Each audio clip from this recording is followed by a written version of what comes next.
नमस्कार दोस्तों, आपका हमारे चैनल पर स्वागत है। दोस्तों, आज की इस वीडियो में हम पढ़ने वाले हैं मन्नू भंडारी द्वारा लिखित उपन्यास आपका बंटी का सारांश। यह जो उपन्यास है वो एक छोटे बच्चे बंटी की कहानी है। इसमें बताया गया है कि किस प्रकार से आज के समाज में पति पत्नी सामाजिक पारिवारिक स्थितियों में आपस में झगड़ते हैं और एक दूसरे से अलग हो जाते हैं, परंतु ये अलग होने की स्थिति में वे यह नहीं सोचते कि उन परिस्थितियों का उनके बच्चे पर क्या प्रभाव पड़ेगा, बच्चा कैसा अपनी ज़िंदगी बिताएगा माता पिता के बगैर। चलिए शुरू करते हैं वीडियो को अंत तक ज़रूर देखिएगा, आपके लिए बहुत ही महत्वपूर्ण होने वाली वीडियो। आपका बंटी उपन्यास मन्नू भंडारी द्वारा लिखा गया उपन्यास है। इस उपन्यास से मन्नू भंडारी को लोकप्रियता प्राप्त हुई। आपका बंटी उपन्यास मन्नू भंडारी का प्रथम स्वतंत्र उपन्यास है। याद रखिए, मन्नू भंडारी जी का ये प्रथम स्वतंत्र उपन्यास है। यह 1971 में प्रकाशित सामाजिक प्रधान उपन्यास है। इस उपन्यास में नारी जीवन से संबंधित दाम्पत्य, तलाक, मातृत्व और अकेलेपन से उत्पन्न उलझनों को सफलतापूर्वक व्यक्त किया गया है। इस उपन्यास के जो प्रमुख पात्र हैं वे हैं बंटी, शकुन, अजय, वकील चाचा, फूफी कौन है? शकुन की सेविका, डॉक्टर जोशी जिससे शकुन तलाक के बाद विवाह करना चाहती है और इनका विवाह भी हो जाता है। डॉक्टर जोशी के 2 बच्चे हैं, अमी और ज्योत।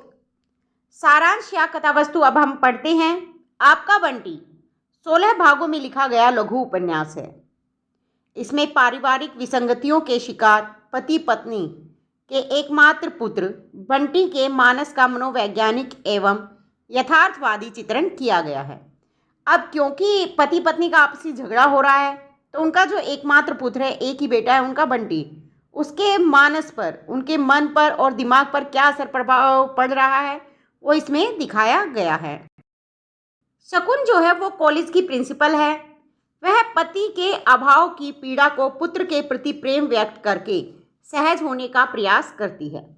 उसके पति जो हैं वो उससे अलग हो चुके हैं, तो ऐसे में पति का अभाव उन्हें महसूस होता है, पीड़ा होती है, तो वह अपने एकमात्र पुत्र से प्रेम करती है बहुत ज़्यादा और अपने आप को सहज करने की कोशिश करती है। उसे आशा है कि शायद बंटी के कारण अजय उसके पास फिर से वापस आ जाए। मतलब उसे लग रहा है कि उसका जो अकेला पुत्र है, बेटा है बंटी, अजय उससे बहुत प्यार करता है और क्योंकि बंटी शकुन के पास है तो उसे लगता है कि अजय एक न एक दिन उसके पास वापस आ जाएंगे।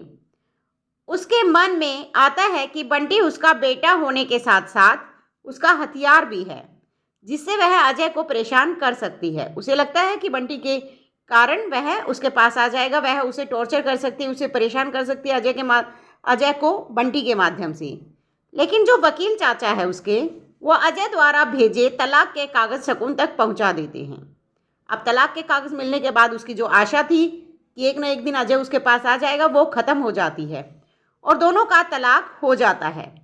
बंटी मम्मी के दुख से दुखी है, परंतु वह अपने पापा को भूल नहीं सकता क्योंकि वह अपने पापा से बहुत प्यार करता था। मम्मी से भी प्यार करता है लेकिन मम्मी के दुख को समझता भी है, लेकिन पापा को भूल नहीं सकता। वकील चाचा तलाक के बाद समझाने की कोशिश करते हैं, किसे?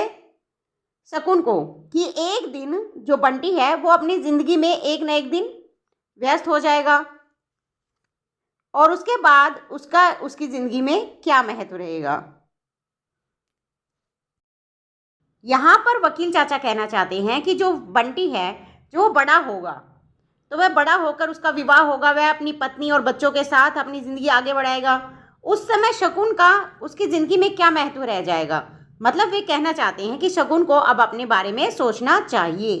वह कहते हैं कि शकुन को अब अपने बारे में सोचना चाहिए। तब शकुन डॉक्टर जोशी के आमंत्रण के बारे में गंभीरतापूर्वक विचार करती है। डॉक्टर जोशी कौन है? डॉक्टर जोशी जो है वो एक विदुर है जिसकी पत्नी का मृत्यु हो चुकी है और वो क्या चाहते हैं कि शकुन से विवाह करना चाहते हैं और इशारों इशारों में शकुन को संकेत भी दे चुके हैं।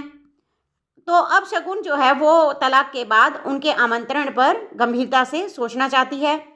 शकुन और डॉक्टर जोशी का विवाह हो जाता है। बंटी को महसूस होता है कि मम्मी की शादी का टीटू की अम्मा और फूफी को बहुत बुरा लगता है, क्योंकि इन्हें पता है कि जब दोनों माता पिता अलग हो जाएंगे, अलग अलग विवाह कर लेंगे, तो इसका बुरा प्रभाव बंटी के जिंदगी पर पड़ने वाला है। शकुन के साथ जब बंटी दूसरे घर जाता है तो घर बदल जाता है। सब कुछ जो अपना था अजनबी बन जाता है। एक मम्मी अपनी थी, लेकिन पराए घर में जाकर वह भी अपनी नहीं रही। डॉक्टर का मम्मी को छूना, बच्चों का उसे चिढ़ाना बंटी के मन में लगातार ग्रंथियां पैदा करता जाता है। नए घर को दूसरे का घर समझना और मम्मी से अलग सोना जैसी घटनाएं उसके क्रोध का कारण बनती जाती हैं। अब तक जिस मम्मी का सिर्फ वही एक सहारा था और मम्मी उसी से प्रेम करती थी, अब उसका जो प्रेम था मम्मी का दूसरों में बंटने लगा था, तो यह उसके क्रोध का कारण बनता जा रहा था। वह अपने पापा के पास जाने की सोचता है। वह मम्मी से दूर पापा के शहर पहुंच जाता है। वह पापा और नई माँ के पास चला जाता है। यहाँ टीनू है, वहाँ कौन थे? अमी और जो उसे परेशान करते थे। इस नई माँ को वह मम्मी कैसे कह सकता है? अब उसे पापा भी पापा जैसे नहीं लगते, क्योंकि पहले जैसे उसके पापा थे वैसे वह अब नहीं हैं। वह जिस पापा को जानता था वे यह नहीं हैं। परिस्थितियाँ, यह बदला रूप उसके मन में दहशत भर देता है। नई माँ के व्यवहार को देखकर वह वापस माँ के पास जाना चाहता है। पापा उसे हॉस्टल भेजना चाहते हैं, परंतु वह जाना नहीं चाहता। वह पापा के पास या मम्मी के पास रहना चाहता है, या दोनों के पास। पापा जो है उससे परेशान हो जाते हैं कि अब इसकी देखभाल ढंग से नहीं हो पा रही, तो वह उसे हॉस्टल भेजना चाहते हैं। सोते हुए सपना देख वह डर जाता है, क्योंकि वह हॉस्टल जाना नहीं चाहता, तो वह अब सपना देखता है तो वह डर जाता है। पापा उसे फिर से सुला देते हैं। बंटी के डरे सहमे हाल को देखकर पापा मीरा के विरोध के बावजूद हॉस्टल भेजने का निर्णय कर लेते हैं। मीरा उसे हॉस्टल क्यों नहीं जाने देना चाहती? क्योंकि मीरा को लगता है कि इससे आर्थिक संकट आ सकता है। बंटी को हॉस्टल ले जाने की तैयारी की जाती है। स्टेशन पर पहुंचते हैं। बंटी का जो मन है और आंखें हैं वो भर जाती है। वह बहुत अकेला महसूस करता है। इस मुख्य कथानक के साथ साथ अन्य कथाएं भी साथ चलती हैं। डॉक्टर जोशी की पत्नी की मृत्यु हो जाती है। उसके 2 बच्चे हैं, अमी और जोत 2 बच्चे हैं।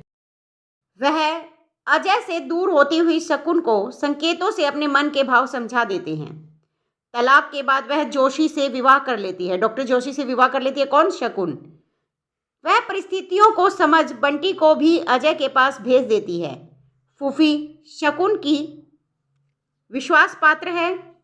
फूफी दोनों के पुनर्विवाह का समर्थन नहीं करती। ना वह शकुन के पुनर्विवाह का समर्थन करती है और ना अजय के। बंटी अपनी मम्मी को समझने की पूरी कोशिश करता है, पूरा प्रयास करता है, परंतु डॉक्टर जोशी से शकुन के विवाह के बाद वह विवश हो जाता है। पापा के पास जाता है, परंतु वहाँ भी उसे चैन नहीं मिलता। वह माता पिता होते हुए भी अनाथ जैसा हो जाता है। वह अंत में हॉस्टल में अकेला जिंदगी बिताता है। उपन्यास में दोनों पक्ष अपने स्थान पर सही दिखाई देते हैं। बंटी के माता पिता बस अपने बारे में सोचते हैं, किंतु बंटी के लिए कुछ नहीं सोचते। दोनों माता पिता स्वार्थी स्वभाव के हैं। वे अपने बच्चे के लिए एक दूसरे की गलतियों को भूलना नहीं चाहते। इस उपन्यास का उद्देश्य जो है वो केवल टूटते रिश्तों को दिखाना नहीं है, बल्कि उन रिश्तों का बच्चों पर क्या दुष्प्रभाव पड़ता है यह दिखाना है। तो दोस्तों, देखा आपने कि इस कहानी में, उपन्यास में, कैसे एक छोटे बच्चे पर उसके माता पिता के तलाक का बुरा प्रभाव पड़ता है, ये दिखाया गया है। दोस्तों, वीडियो अच्छी लगी है तो लाइक शेयर ज़रूर कीजिएगा। यदि आप हमारे चैनल पर नए हैं तो चैनल को सब्सक्राइब कीजिए, बेल आइकन प्रेस कर लीजिए ताकि अगली वीडियो का नोटिफिकेशन आप तक पहुंच सके। धन्यवाद।